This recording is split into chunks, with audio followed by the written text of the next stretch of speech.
Hey everybody, welcome back to Living Between Paychecks Kitchen. I'm Oz, Jaculator still in Lake Jackson. We're still social distance just because that's a long damn drive. And my car's leaking oil and like smoking and stuff. It's a horrible thing. So again, we're coming from my own little shitty apartment kitchen. It's a galley kitchen. It makes me feel more priority. That's what I get.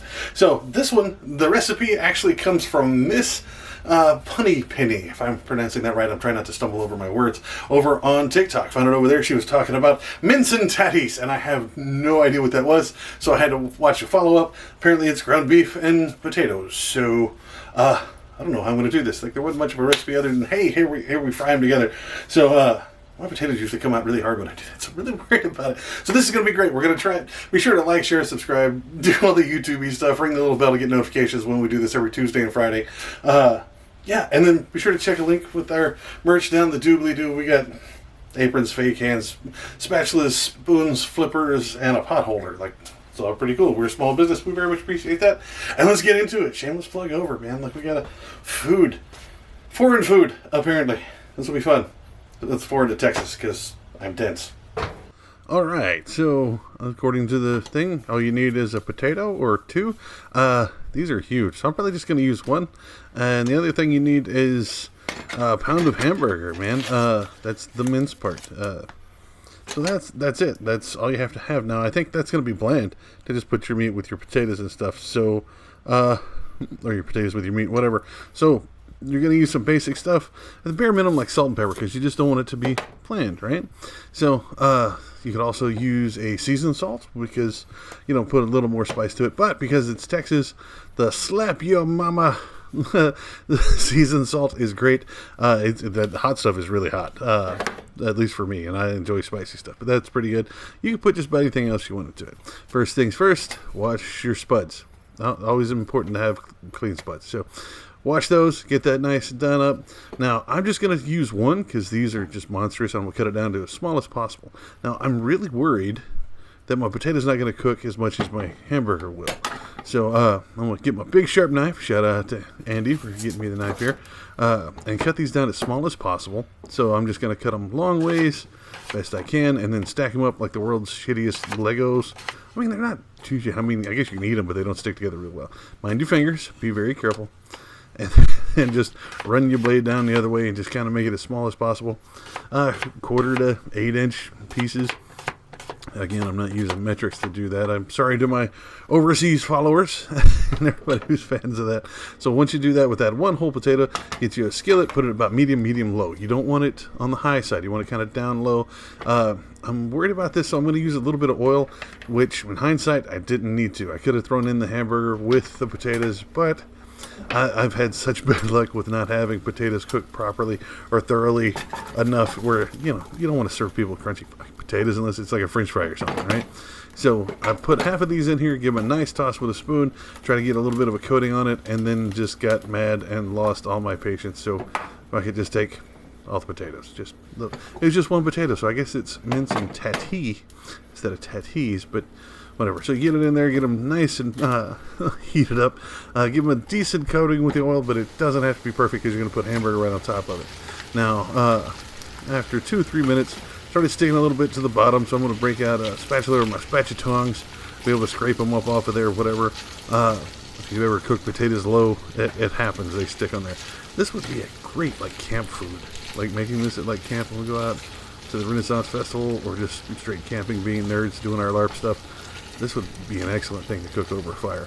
So, yeah, get it cooked down. Once you start getting about halfway cooked, when they start to look a little transparent, not completely, but you get them in there 3 to 5 minutes, they're starting to look good. Just go ahead and take that 1 pound of hamburger, man, just put it right on top.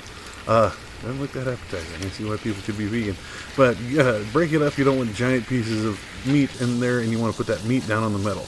Now, as the meat cooks, it's going to release grease, and it's going to give you more oil to cook the potatoes in, so don't worry about it. They started absorbing the oil that we used earlier. Like I said, always get the ones that try to escape. They're the worst ones. You got to get those first.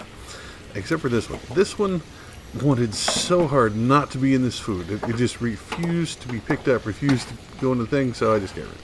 Actually, Zool sat over there and chewed on it for a minute, so it went to a good place. So, go ahead and stir these in. Again, 3 to 5 minutes in, your meat's going to start to gray, which is well on its way to browning. I have to say that every time I cook hamburger because somebody once told me they always threw out hamburger because they couldn't get it to cook right because it never browned. It always went gray, and they would throw it out because they just didn't cook it long enough. So it'll go from pink to a gray to a brown. Just keep stirring this. So this one's one that you need to stir pretty regularly. You want to put all the meat down there, make sure it all gets cooked and get all the pink out. And you want to be able to, watch your fingers. Just keep it on your potatoes, let them get cooked. So you want the potatoes covered in the oil, get cooked, the meat down on the middle. Right, so give it a nice stir every now and then. A spatula works pretty good. Now you can always test your potatoes by getting a fork and just poking them. If it goes in pretty easy and goes all the way through, you're getting close to cooked. Always be sure to test those big chunks, like the big corner ones, like there, like right there. It's pretty good. I think I cooked this down in about 15 to 20 minutes. Like, this is pretty good. This looks like a hamburger helper without the wetness of it. A very dry hamburger helper, which is good. Now here, when it's starting to cook through, you're getting the last of your browning on it. Go ahead and do it, whatever seasoning you do it. I did it with the milder Slap Your Mama seasoning. You can use some Tony Chachere's or just regular salt and pepper or just whatever you want. Like, I was tempted to put some garlic and onion powder in this, but this is my first time. I didn't want to get too fancy and too ahead of myself. So, yeah, just keep it a nice stir, keep it nice, pat it down until everything starts to brown, potatoes and meat included. It said 15-20 minutes. Don't be in a big hurry when you're doing this one. Don't let it cook. If it's too hot and the grease is spattering and jumping everywhere, turn your heat down. You want to do this one low and slow. That way you can cook through those potatoes and cook through all that meat. That's a lot of food. That's going to feed quite a few people. But once you get it nice and brown to where you want it, go ahead and kill the heat. Give it a nice last stir. Add some more seasoning if you want. Seriously think about making like a gravy or something with this one. And then remove it from heat because it's going to cook a little bit more in there. And that's all it takes. This is enough to eat as just a straight up food. Like, I've had broke foods before, and this is pretty close to what we've done, but we've always used like chunks of meat. I've never used a ground beef before. So this is amazing. This is pretty good. It'll feed 4 to 6 people easily. I ended up adding some cilantro and some hot sauce to mine just to dress it up, just because I'm in Texas, we have to have it that way. But it turned out very, very good. I'd like to try this with a few more things, add some other stuff to it. It's 2 of our basic food groups here in Texas: potatoes and meat and beef. So this is pretty good. You should try this out. It's well under our budget. I'm talking like well under our budget. So you could do this along with a lot of other stuff. It's great for like food prep. You cook it for the entire week. I don't think it's necessarily that healthy because it's just straight up beef and potatoes, but it's a lot healthier than some of the other cream-based stuff, I guess. So yeah, give this one a try, would you? So I did it. I did the thing. I made Mince and Tatties. I think I cooked burger with potatoes in it.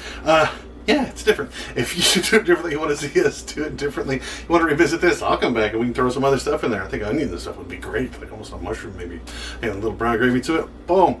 That sounds amazing.